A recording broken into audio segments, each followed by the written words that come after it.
kind of like conflict of interest. Mr. Campbell talked about it too as well. We showed a picture of this guy over here. You know who this guy is here, right? Who? Mr. Scott Gottlieb, Dr. Corey, friend of the show for sure. I love that the U.S. gets its COVID information and guidance from a Pfizer board members, given primetime spots on national television. I would recommend checking it out, the COVID-19 Critical, at COVID-19 Critical instead. FLCC doctors, all those other guys, all the guys you want to follow, instead of this guy. Because you know why, Kurt? Why? Because Gottlieb is not reliable? No, he's not. Just not the fact that he's just not reliable. It's the fact that he's going to make money off you getting as many jabs in his arms as possible. As he should, for a great product that helped us a lot. Yeah, it's business of America. He's got a financial incentive. So this is him. Listen to what he has to say too, and listen to the buzzwords here, because there's so many tells he gives away in this little interview, and you could just smell what's coming. Baby. Gottlieb coming at you. For a look at some health concerns on the horizon as we approach the end of summer, including a rise in COVID cases and questions about updates to vaccines. We're joined now by former FDA Commissioner Dr. Scott Gottlieb. Former FDA Commissioner and now CEO of Pfizer. Wait, no conflict of interest. Did they say that? Pfizer? No, they didn't say You're it. saying it? I'm saying it. Oh, okay. They didn't say it. Okay. About updates to vaccines. We're joined now by former FDA Commissioner Dr. Scott Gottlieb. He also sits on the board of Pfizer, and it's great to have you here in person, Dr. Thanks a lot. They say it out loud. Wow. They tell you right there. That, you know what that should be? Like anybody in America, okay, honey, click, shh. Because you can't listen to anything this guy says. People sit on boards. You can't believe anything this guy says. Why not? He has a financial incentive to sell shots. That's why. Even though the shot is safe and effective, says the FDA. Why can't someone make money doing a good thing that helps people, Craig? You're right. Bill Gates, we love you. I want to start on some news we got Thursday. The CDC announced a highly mutated strain of COVID has just shown up in Michigan, BA 2.86. How concerned does the public need to be? Well, right now, I've talked to a number of virologists who are usually pretty staid, and they're pretty... Did you see him spot? I talked to a number of the virologists that will give me the information I want to give. Yeah, Spock. The Peter Hotezes that will play ball. Yeah, like Scott Gottlieb. Here's my questions, which I bet you will not be answered. Okay, how contagious is it? How deadly is it? Yeah. If you get it, you're like Omicron, they would say, oh, this is even more contagious. Yeah. That's the one that of the ones. No, I never heard anyone die from Omicron. They would tell you it's more contagious, but they wouldn't tell you it wasn't as deadly. Because if I'm not going to die from it, I'm just going to get sick, then I'd rather not. Much like how I've never gotten a flu shot because I'm not that old. Yes. And I don't see the point if it does. Okay, whatever. You know, this. It's the best my boy used to say back then. They want to rearrange society because of the case of the sniffles. Well, concerned about this. Right now, it doesn't appear to be spreading widely. There's 7 strains that have been identified and sequenced in 5 different countries. So the UK, Denmark, Israel, and now in the US. We don't know whether or not this has been spreading quietly and we just didn't detect it, or it's something that's spreading very quickly. The concern is that when you look at these different strains that have been identified, they're genetically very similar. So that suggests that it's probably spreading simultaneously in multiple countries. Whether or not this is going to be more transmissible than what we've seen before, that's the key question. Certainly at this point, it doesn't appear more pathogenic, so it doesn't appear to be more dangerous, but it may be more transmissible than the strains that are circulating now, and in that case, it could overtake them. It's too early to know. The testing's underway. I think we're going to know a lot more in a week or two, but to, again, put this in perspective, this new variant is as genetically different from Omicron as Omicron was from the original strain that emerged in Wuhan. So this is a highly mutated variant. Yes, that's how viruses work. If you're saying it's not as deadly, he just said not as pathogenic. But it's more contagious. It spreads more, though. He said we're not sure yet. Okay. So it's not even more contagious. It's also not as deadly. Why are you bothering me? Because I have more product to sell. If it's quietly been spreading that you guys didn't pick it up. Public health, Kurt. Wait. If it's quietly spreading, as he said, they're not sure. Maybe it's just been spreading the whole time. We didn't know. Yes. That means, okay, then who cares because it means it's not deadly. Then he goes, this is the thing to hang your hat on. but this one has been mutated up to 7 times more. Like a cold. That's why I was always told they can't cure the common cold. Because it mutates. That's probably mutated 80 billion times over the course of human history. Who cares? Because, Kurt, I don't think that you are really taking it in that we are at the raised eyebrow stage of this whole situation. And that's why we have to have these discussions. And Scott Gottlieb has to go on TV. He does have we do have an eyebrow connection a little bit. I probably should have looked at him. But I was just listening to the thing he said. And it just seemed... and maybe Scott Gottlieb is upset that Moderna got a 10-year fucking contract. Did you say McDerna? McDerna. Moderna. Moderna got a 10-year contract, so maybe he's looking to give a 10-year contract in Australia. So get on, Face the Nation, and start pitching it out there right away. They should change it. They should shorten it to just F the Nation. F the Nation. And that set off some alarm bells at that time. So we will watch this, but for people at home who say, oh my gosh, I've heard someone has COVID, the strain that's causing most infections is not this one. Right. So right now, the 2 strains that are circulating causing most of the infections is what's called EG5. People have probably heard about that. It's called the ERA strain. And this other strain, FL151. They both have a very similar mutation in them called the 456 mutation that allows them to pierce the immunity that we've acquired from prior infections and also from prior vaccinations. So people are getting infected with that. The good news is that where we are right now relative to where we were last summer when BA5 was spreading is a lot better. So there's far fewer infections. We have probably roughly about 600,000 infections a day happening based on the modeling work that's been done, looking at wastewater data. And there's about 10,000 people that have been hospitalized in the last week. And to compare that to last year at this point, we had 40,000 people hospitalized, and we were running probably about 1.2 million infections a day. Well, for those strains, there is a booster shot that I know Pfizer has talked about coming to market soon. It's still not available. When it does become available, it'll be too fucking late. Can you rush it? Right? Hey, we'll speed it up. Operation with this new one. Warp Speed, baby, part 2. Like, when it comes to market, Kurt, it's going to be too late. It's going to be playing whack-a-mole. I'll get it anyway just to be caught up. Just be careful. Expect it, and does it protect against these variants? Right. So the data looks like the new booster, which is based on BA 1.15, which was the strain that emerged last spring, looks like it will protect against these new variants. Now, my guess is these new variants, this infection rate from this wave of infection from EG5 is going to be coming down by the time the new vaccine's available, which is going to be mid-September. So September 12th has been the date that they've talked about, but it's going to be some point in mid-September that these will be widely accessible in pharmacies and other health departments, and so people can go out and get it. There's studies underway right now, what's called neutralization studies, basically laboratory studies, to look at whether the new vaccine also covers this BA286 variant that you talked about at the top of the show. And we'll have that data by the time the new vaccines become available. So by the time these are out in September, consumers will know how well it covers that new variant. We'll also probably know whether or not it's spreading. And Moderna has one, and perhaps and Pfizer, others. and Novavax as well. So everybody's got one. I mean, this is like this is like... That was just a commercial pitch there. That's all that was. And think of that. Of course, they always are. But think of how much of a commercial that's not a good commercial. Like, it's all a bunch of we don't know and it might and this and that. And this is your paid promo hour. You're saying this. This is purely for the Branch Covidian devotees. Yeah. And they'll probably, all the things he just said, now I'm just going off of what he said, are telling me I don't need to worry about it at all. Not even to sweat it right now. But I'll bet you a bunch of freaks who watch this, somehow they're going to take, like, I should be scared now? Yeah, of course. And for another conflict of interest, we have another guy from the medical board chief who wanted doctors delicensed for misinformation in bed with a PR firm tied to who? The CDC, Pfizer, and Moderna. So can a guy get laid?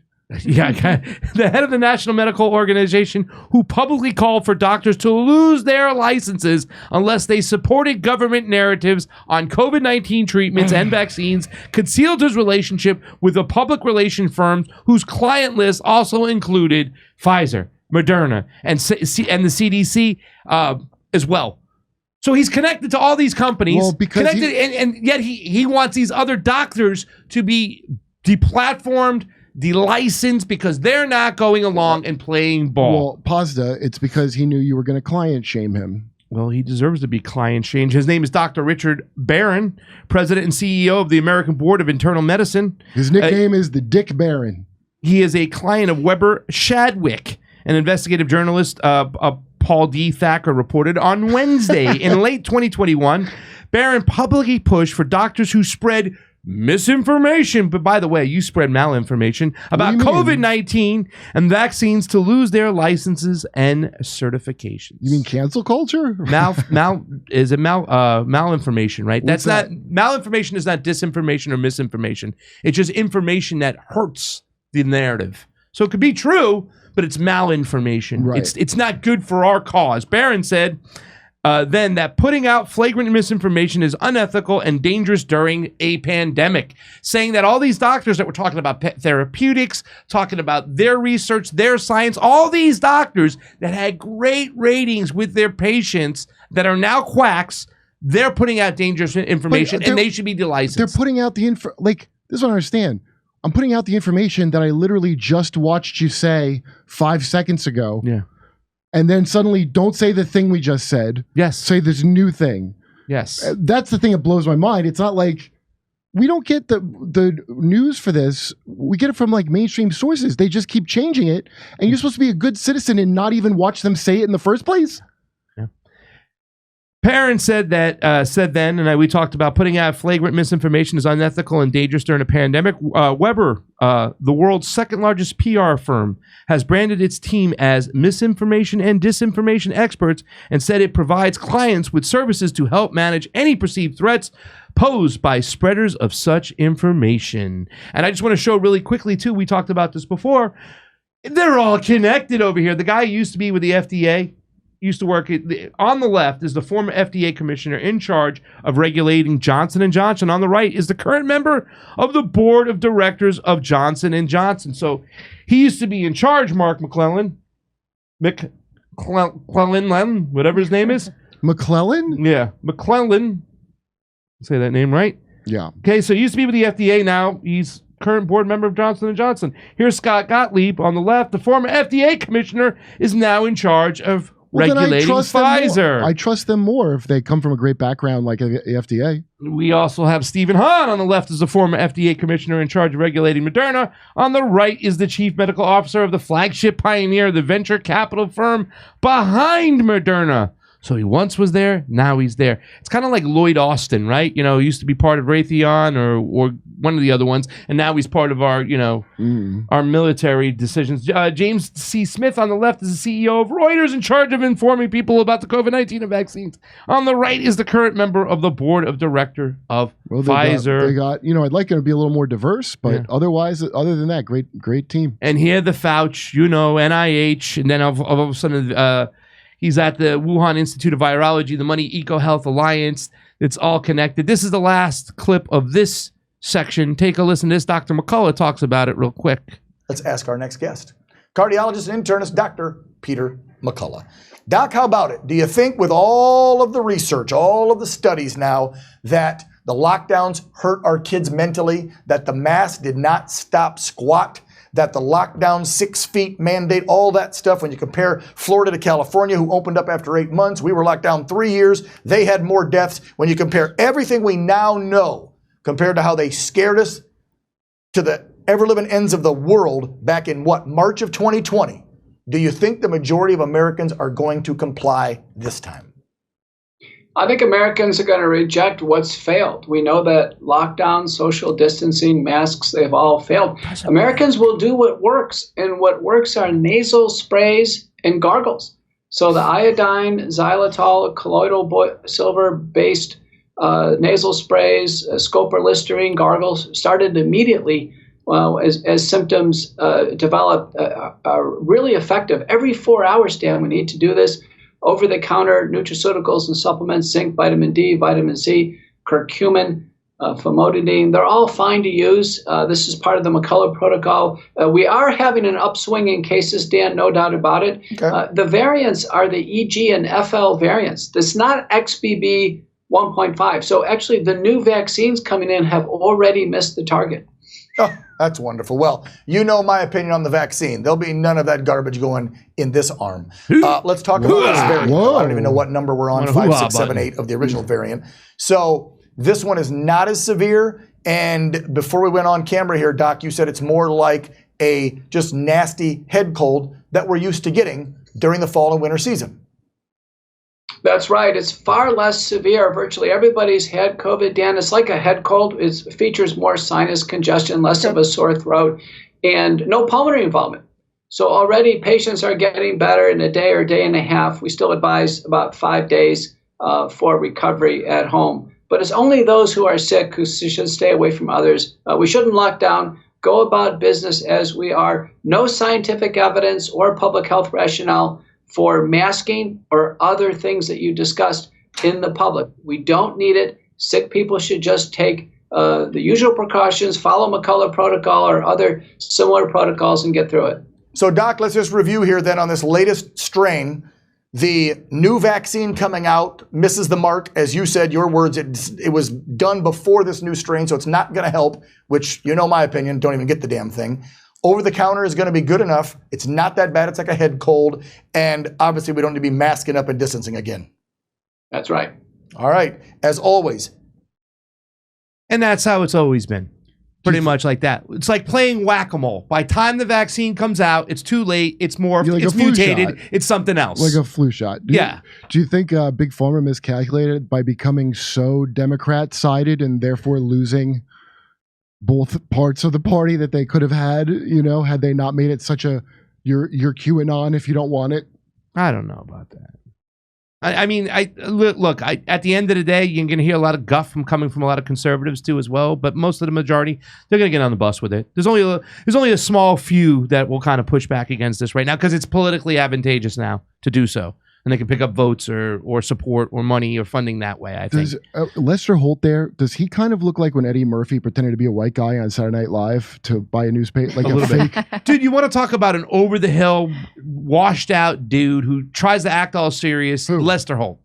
Well, last week when the whole breaking news, the indictment for Donald Trump, the fourth indictment, trying to act like it's all serious, dude, like, get out of here. He's wearing a fake, forehead cap. That's what it looks like. It looks like he's got makeup on. We're going to put a bow on this section right here with this with the ORF video because this is pretty good too as well because, it just shows you the ludicrousy of what we went through last time. The ludicrousy. Ludicrousy is the name of a new drug coming out. There we go. The new warning from the World Health Organization, the death rate from the coronavirus is rising. 3.4% is higher. Twice as deadly as previous estimates. 3.4%. The state of emergency. Well, I think the 3.4% is really a false number. Based on a lot of conversations with a lot of people that do this, I think the number is way under 1%. So to fact check, the World Health Organization says the coronavirus death rate is 3.4%. President Trump lies that the World Health Organization is wrong. The number is 3.4%. 3.4% is what it's being reported around the world. Making it deadlier. So much death. The death rate. The percentage is 3.4%. And no hunch from the president can change that. Trump lied about the most recent World Health Organization estimate that the global death rate of coronavirus is 3.4%. The 3.4% death rate was wrong, and WHO data later updated it to a fraction of 1%. Let's go back into history. Trump has a hunch that the death rate is lower than 1%. Way under 1%. Way under 1%. Will someone put a mozzarella stick in his stupid hole? Trump lied to viewers about the mortality rate. Way under 1%. False information. He's spreading disinformation. Misinformation and dangerous disinformation. If you're president of the United States, you have the world's greatest scientists at your disposal. You listen to them. Leading scientists, including Dr. Fauci, wrote in the New England Journal of Medicine that the death rate could be considerably less than 1%.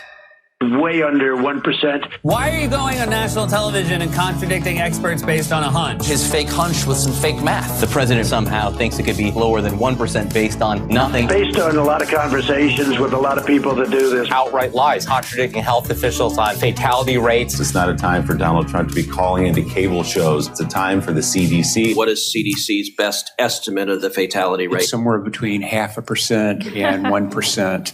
A fraction of 1%. The president is spreading false information. Information discarding what the health professionals are saying. Outright bogus information. Science is not based on hunches. A hunch about what he thinks is going on. Instead of trusting information from doctors and scientists, he has a hunch. Hunch. A hunch. It's not a time for Donald Trump's hunches. It's a time for science. It's a time for doctors. Welcome, Dr. Jay Bhattacharya. My hypothesis, my hunch, was it is likely to be less deadly than the World Health Organization was saying. 3.4%. There's no way that was true. Really false false number. This is why I ran the study in April of 2020. And what did you discover? The infection fatality rate was 0.2%.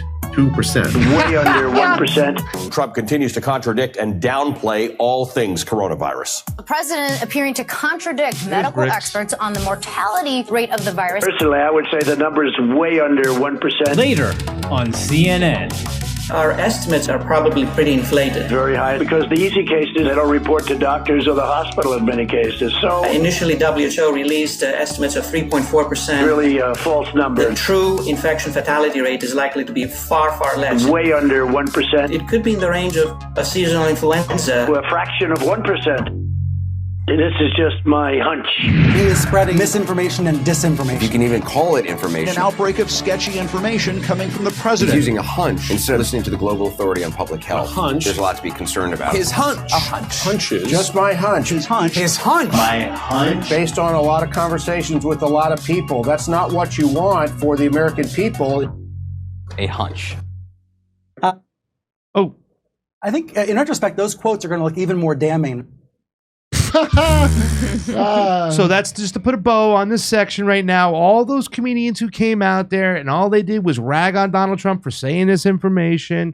All your experts on TV who said you got to listen to the other experts were wrong. So when it comes around this next time, who are you going to listen to? I'm not telling you to listen to Donald Trump because he's not the only one who was saying that. There was a lot of us who were talking that this was way over predicted, but they wanted to control the narrative because they had a plan that they had to play out, and that was for you to get involved and go through all these procedures. Look, the vaccine is great. It doesn't matter. The vaccine It doesn't matter. Great. That's the crazy thing. I'm the sure vaccine, he went on to keep administering it. Well, I hope he Thank God. did. The vaccine is safe and effective, and it will keep you from getting seriously ill, hospitalized, or death. Hey, come see us on Live on Tour. We're doing a show in New York City, Pottstown, Pennsylvania, Stamford, Connecticut, Toledo, Rochester, Michigan. That's just outside of Detroit. St. Louis, Tampa, Florida, Boca Raton, Florida, and Orlando, Florida. Go to jimmydore.com for a link for all those tickets.